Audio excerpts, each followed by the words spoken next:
เอาละครับคุณผู้ฟังตลาดหุ้นเกาหลีใต้ร่วง 22% ในเดือนเดียวแย่ที่สุดนับตั้งแต่วิกฤตการเงินโลกปีคศ 2008 และคนที่เจ็บหนักที่สุดคือคนหนุ่มสาวที่เอาเงินก้อนสุดท้ายมาลงเพราะเชื่อว่านี่คือทางเดียวที่จะมีบ้านเป็นของตัวเองทำไมคนรุ่นใหม่ของประเทศที่ส่งออกซีรีส์กับ K-POP ให้คนทั้งโลกดูถึงเรียกบ้านตัวเองว่านรกโชซอนย้อนไปวันที่ 29 กรกฎาคม 2569 ที่ผ่านมากระทรวงวางแผนและงบประมาณของเกาหลีใต้เปิดเผยผลสำรวจในการประชุมสภาที่ปรึกษายุทธศาสตร์อนาคตที่กรุงโซลโดยมีรัฐมนตรีพักฮงกึนเป็นประธานผลสำรวจนี้ทำแบบออนไลน์เริ่มเปิดให้ตอบตั้งแต่วันที่ 23 มิถุนายนเป็นเวลา 1 สัปดาห์กลุ่มตัวอย่างคือประชาชนอายุ 19 ปีขึ้นไปจำนวน 1,000 คนแล้วเจาะเฉพาะกลุ่มคนหนุ่มสาวอายุ 19-34 ปีอีก 500 คนคำถามคืออีก 20 ปีข้างหน้าประเทศเกาหลีใต้จะเป็นยังไงคำตอบที่ออกมาคือในกลุ่มประชาชนทั่วไป 43.4% ตอบว่าประเทศจะแย่ลงแต่พอไปถามคนหนุ่มสาวโดยเฉพาะตัวเลขพุ่งขึ้นเป็น 61.6% และคนหนุ่มสาวที่เชื่อว่าประเทศจะดีขึ้นเหลือแค่ 12.6% พูดง่ายๆคือในคนหนุ่มสาว 8 คนมีแค่คนเดียวที่ยังมองเห็นแสงแล้วอะไรคือปัญหาอันดับหนึ่งในสายตาพวกเขาคำตอบไม่ใช่สงครามไม่ใช่เกาหลีเหนือแต่คือราคาบ้านประชาชนทั่วไปและคนหนุ่มสาวยกให้ความไม่มั่นคงด้านอสังหาริมทรัพย์และราคาที่อยู่อาศัยเป็นปัญหาเศรษฐกิจสังคมที่ร้ายแรงที่สุดของประเทศทำให้กังวลที่สุดคือความไม่มั่นคงของงานและธุรกิจทีนี้มาดูตลาดแรงงานกันครับสำนักงานสถิติเกาหลีใต้เผยตัวเลขเดือนมิถุนายนปีคศ 2026 ออกมาเมื่อวันที่ 15 กรกฎาคมการจ้างงานรวมทั้งประเทศเพิ่มขึ้น 63,000 ตำแหน่งเมื่อเทียบกับปีก่อนอัตราว่างงานรวมอยู่ที่ราว 2.8% ซึ่งถือว่าต่ำมากต่ำจนถ้าดูแค่ตัวเลขนี้จะนึกว่าเศรษฐกิจสบายๆคนอายุ 15-29 ปีที่มีงานทำลดลง 197,000 คนเหลือ 3,428,000 คนอัตราการมีงานทำของคนกลุ่มนี้ลดลง 1.7 จุดเหลือ 43.9% และที่สำคัญคือมันลดต่อเนื่องกันมาแล้ว 26 เดือนติดนับตั้งแต่เดือนพฤษภาคมปีคศ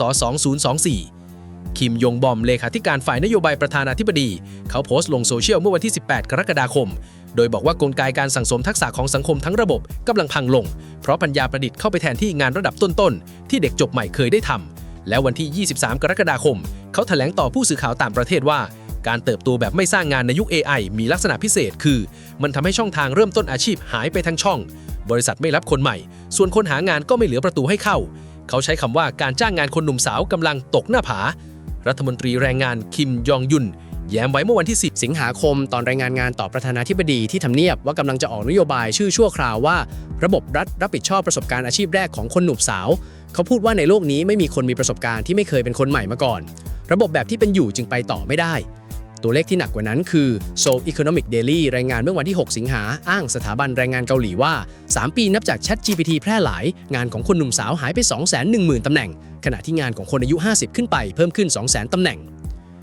ดัชนี KOSPI ทะลุ 5,000 จุดครั้งแรกเมื่อวันที่ 22 มกราคมปีนี้ทะลุ 7,000 จุดเมื่อวันที่ 6 พฤษภาแล้วขึ้นไปแตะ 8,000 จุดกลางเดือนพฤษภาตัวขับเคลื่อนคือหุ้น AI กับ Semiconductor Samsung ขึ้นมากกว่า 4 เท่าตั้งแต่ต้นปีที่แล้วส่วน SK Hynix ขึ้นเกือบ 10 เท่าหลังขึ้นสุดในเดือนมิถุนายนตลาดก็ดิ่งวันที่ 16 กรกฎาคมดัชนีร่วงราว 25% จากจุดสูงสุดทั้งเดือนกรกฎาคมติดลบ 22% ปิดสิ้นเดือนที่ 6,595 จุดมีการบังคับขายพอร์ตรวมกัน 2.3 ล้านวอนและเมื่อวันที่ 2 สิงหาคมสำนักข่าวฟอร์จูนรายงานว่านักลงทุนรายย่อยจำนวนมากออกมาตำหนิรัฐบาลบางคนประกาศเลิกลงทุนบางคนเปรียบตลาดหุ้นเป็นบ่อนในสังคมเกาหลีการมีอพาร์ตเมนต์สักห้องในโซลเท่ากับใบรับรองว่าชีวิตคุณสำเร็จแล้วราคาเฉลี่ยตอนนี้อยู่ราว 1,200 ล้านวอนคิดเป็นเงินไทยราว 28 ล้านบาทและช่วงเดือนตุลาคมปีที่แล้วมนุษย์เงินเดือนเกาหลีโดยเฉลี่ยต้องเอาเงินเดือนทั้งก้อนไม่กินไม่ใช้เลย 14 ปีถึงจะซื้อบ้านในโซลได้1หลังรัฐบาลแจมยองงัดมาตรการออกมาแล้ว3 ระลอกวันที่ 27 มิถุนายนปีที่แล้วจำกัดวงเงินกู้ซื้อบ้านในโชว์ไม่เกิน 600 ล้านวอนวันที่ 7 กันยายนลดเพดานสินเชื่อต่อมูลค่าบ้านในเขตควบคุมจาก 50 เหลือ 40% และวันที่ 15 ตุลาคมประกาศให้ทั้ง 25 เขตของโซลบวกอีก 12 พื้นที่ในจังหวัดคยองกีเป็นเขตเก็งกำไรร้อนแรงอินฟลูเอนเซอร์อสังหาบน Instagram ที่มีผู้ติดตามกว่า 100,000 คนเขาสอนคอร์สที่เกาหลีเรียกว่าอิมจังคือการลงพื้นที่จริงไปดูทำเลและเขาอธิบายว่าปีคริสตศักราช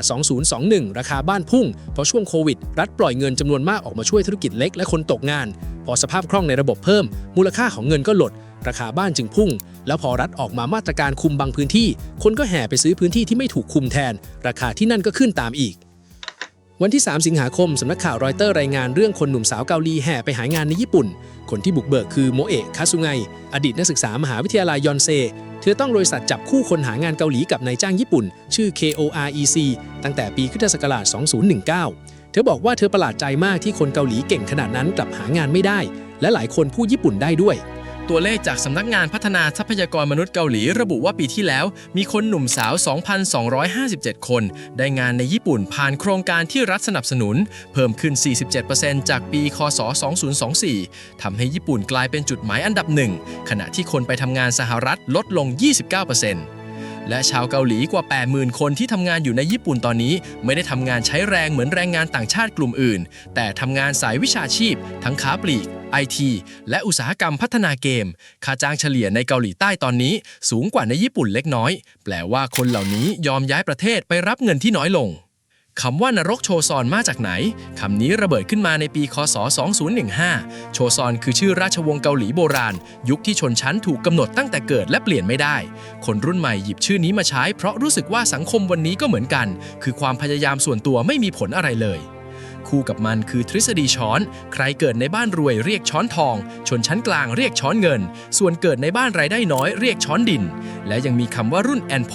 คือรุ่นที่ต้องยอมสละหลายอย่างตั้งแต่ความรักการแต่งงานบ้านไปจนถึงการมีลูก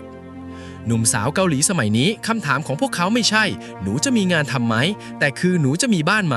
และช่องว่างระหว่าง2คำถามนี้กว้างมากลองคิดตามง่ายๆนะครับบ้านในโซลราคา28 ล้านบาทคนทำงานเฉลี่ยต้องเก็บเงินทั้งก้อน14 ปีทีนี้นโยบายที่รัฐกำลังจะออกคือช่วยให้เด็กจบใหม่ได้ประสบการณ์แล้วไปทำงานบริษัทเล็กหรือสตาร์ทอัพซึ่งเงินเดือนต่ำกว่าบริษัทใหญ่แปลว่าตัวหารเล็กลงระยะเวลาเก็บเงิน14 ปีก็จะยืดออกไปอีกพูดง่ายๆคือรัฐกำลังแค่โจทย์ให้มีงานในขณะที่ประชาชนกำลังทุกข์กับโจทย์ราคาสินทรัพย์วิ่งหนีค่าจ้างและผลสำรวจของกระทรวงวางแผนและงบประมาณเองก็บอกไว้แล้วว่าปัญหาอันดับหนึ่งคือที่อยู่อาศัยไม่ใช่การว่างงานหนุ่มสาวยกเรื่องบ้านมาเป็นอันดับหนึ่งที่ 27.8%มีความเป็นไปได้อีกอย่างว่าการโทษ AI ยังทำหน้าที่ทางการเมืองบางอย่างด้วยเพราะ AI เป็นปัจจัยระดับโลกที่ไม่มีรัฐบาลไหนคุมได้พอโยนไปตรงนั้นเรื่องโครงสร้างที่รัฐบาลควบคุมได้จริงเช่นระบบตลาดแรงงาน2ชั้นระหว่างบริษัทใหญ่กับบริษัทเล็กหรือการเก็งกำไรอสังหาก็ถูกพูดถึงน้อยลงโดยอัตโนมัติทีนี้มาที่สูตรเดิมของเกาหลีคือเรียนหนักเข้ามหาลัยดังเข้าบริษัทใหญ่เก็บเงินซื้อบ้านสร้างฐานะเป็นสูตรที่ใช้ได้จริงมาหลาย10 ปีและหัวใจของมันคือแรงงานสร้างความมั่งคั่งแต่เมื่อผู้นำประเทศออกมาบอกเองว่าเขาจะซื้อหุ้นเดือนละ 23,000 บาทและชวนให้ประชาชนสนใจตลาดหุ้นมากขึ้นสารที่ส่งออกไปคือทุนสร้างความมั่งคั่งได้เร็วกว่าแรงงานเท่ากับยอมรับไกลๆว่าสมการเดิมพังแล้วและมีเด็กมัธยมปลายเกาหลีคนหนึ่งพูดไว้ในรายงานข่าวว่าเพื่อนๆหลายคนคิดตรงกันว่าเรียนมหาลัยดีๆได้งานดีๆอาจไม่ทำให้รวยหรือแม้แต่ทำให้สบายขึ้นด้วยซ้ำเขาเลยหันมาสนใจหุ้นใช้เวลาช่วงเย็นดูกราฟและดูคลิปสอนลงทุนนี่คือเด็กที่ยังไม่ทันเข้ามหาลัยแต่สรุปผลของเส้นทางมหาลัยไปเรียบร้อยแล้วในทางนโยบายรัฐบาลอีแจมยองไม่ได้บอกให้เลิกทำงานและไปเล่นหุ้นเขาผลักดันปฏิรูปธรรมาภิบาลบริษัทควบคู่ไปด้วยตรรกะคือทำให้ตลาดหุ้นเป็นที่เก็บออมที่เชื่อถือได้สำหรับคนธรรมดาไม่ใช่บ่อนทำไมถึงเป็นคนกลุ่มบนที่ไปเพราะระบบการแข่งขันสุดขั้วของเกาหลีผลิตคนที่มีคุณสมบัติระดับโลกออกมาจำนวนมากดูค่าใช้จ่ายกวดวิชาปีคศ. 2023ที่ทำสถิติ 27.1 ล้านวอนหรือราว 630,000 ล้านบาทและอัตราเด็กเรียนพิเศษ 78.5%ระบบนี้ปั้นคนเก่งได้จริงแต่ปั้นตำแหน่งงานชั้นบนไม่ทันพอปลายทางในประเทศมีที่นั่งจำกัดคนที่มีทักษะติดตัวเลยเดินออกไปหาที่นั่งที่อื่นได้ทันทีเพราะทักษะแบบ IT หรือพัฒนาเกมมันข้ามพรมแดนได้ด้วยตัวมันเองกลับกันฝั่งไทยข้อมูลกรมการจัดหางานกระทรวงแรงงานระบุว่าณเดือนมีนาคมปี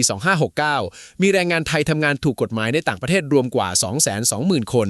เฉพาะปี 2568 ปีเดียวมีคนไทยไปทำงานต่างประเทศเกือบ 70,000 คนและส่งเงินกลับผ่านระบบธนาคารกว่า 300,000 ล้านบาทปลายทางหลักคือไต้หวันอิสราเอลเกาหลีญี่ปุ่นและอินเดียส่วนใหญ่เป็นงานสายช่างงานผลิตงานเกษตรและงานบริการ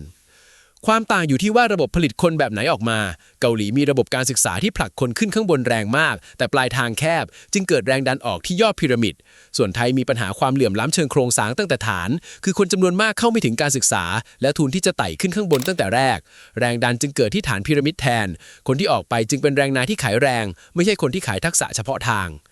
เกาหลีส่งออกคนที่เก่งเกินกว่าที่ประเทศจะรองรับไหว ส่วนไทยส่งออกคนที่ประเทศยังยกระดับให้ไม่ทัน ปลายทางเหมือนกันคือคนออกจากบ้าน แต่ต้นเหตุคนละชั้นของปัญหา และวิธีแก้ก็ต้องคนละแบบ นี่คือสิ่งที่ต้องจับตาต่อจากนี้ครับว่ารัฐบาลอีแจมยองจะแก้ที่ตัวเลขการจ้างงาน หรือจะกล้าแก้ที่ราคาบ้านและโครงสร้างตลาดแรงงาน2ชั้นซึ่งเป็นต้นตอจริงๆที่ทำให้คนทั้งรุ่นเรียกบ้านตัวเองด้วยชื่อแบบนั้น